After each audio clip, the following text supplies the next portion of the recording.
Hello, Philpott Pibbins-Belch here, world traveller and sophisticate extraordinaire. Won't you join me as I relive my recent trip to that Latin American wonderland?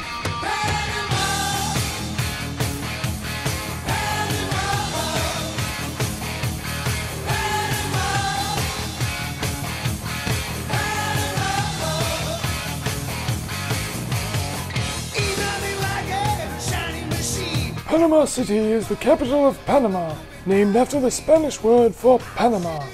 It is an ultra-modern city of high-rises and high finance, home to half the country's population and a technological superpower as well. In fact, all the menial labor here is performed by robots, and I've never seen cleaner streets or neater haircuts in all my travels.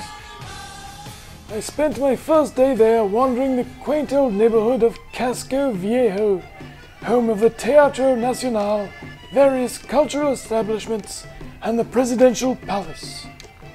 Despite the modernity of Panama City, Casco Viejo, tucked away in the shadow of the clustered skyscrapers, retains its colonial charm. I enjoyed wandering the streets lined with beautiful old buildings and welcoming sidewalk cafes.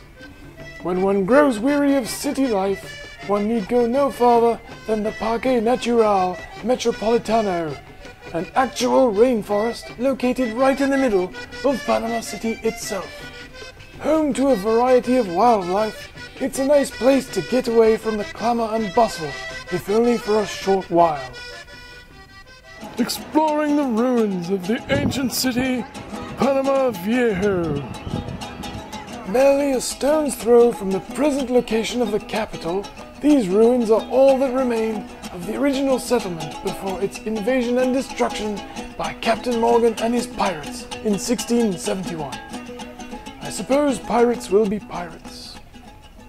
As for myself, I was happy to spend my time walking along the Paseo de Las Bovedas, or strolling the length of the causeway, a 2-kilometer palm tree-lined walkway between the mainland and the islands of Naos, Culebra, Perico, and Flamenco. When I'd had my fill of walking, I would spend hours gazing out at the ships in the bay, waiting for their turn to enter the famous Panama Canal.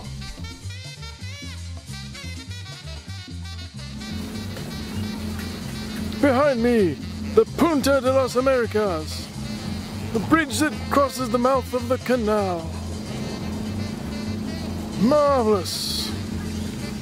One of the world's most important waterways and the passage from Asia to the Americas, and vice versa, the Panama Canal is an impressive trench dug through the entire width of the country. I spent a few hours at Miraflores locks, watching the immense transoceanic ships as they barely squeezed through on their way around the world. Hungry for adventure, I left the city, headed for the most remote destination I could find. Chugging happily downriver in a small motorboat, I was soon heading out to sea, until the mainland was but a distant memory.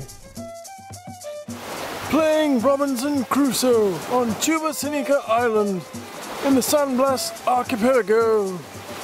The San Blas Islands are tiny mounds of sand and palm trees erected in the middle of the ocean by crabs.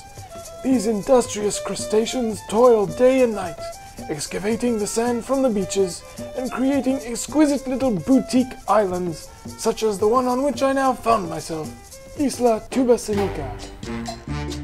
The accommodations on Tubasenika are of simple construction, yet contain all the mod cons, such as walls and a roof. They even have electricity, courtesy of specially engineered electric trees. Due to the remoteness of the island, building materials have to be sent in special shipping containers.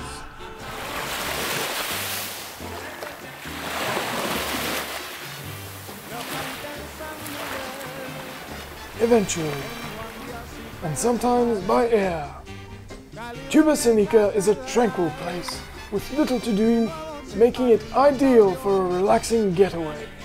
There's a lovely little beach and miles of inviting ocean for a quiet swim. This is the life though, isn't it?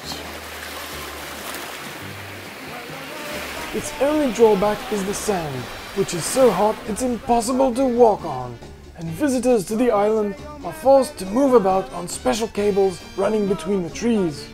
Still, the island is a quiet little slice of paradise, tucked far away at sea, and I enjoyed my stay there immensely. And all thanks to the ingenuity of this little fellow. And that was part 1 of my trip to Panama. Join me next time for part 2.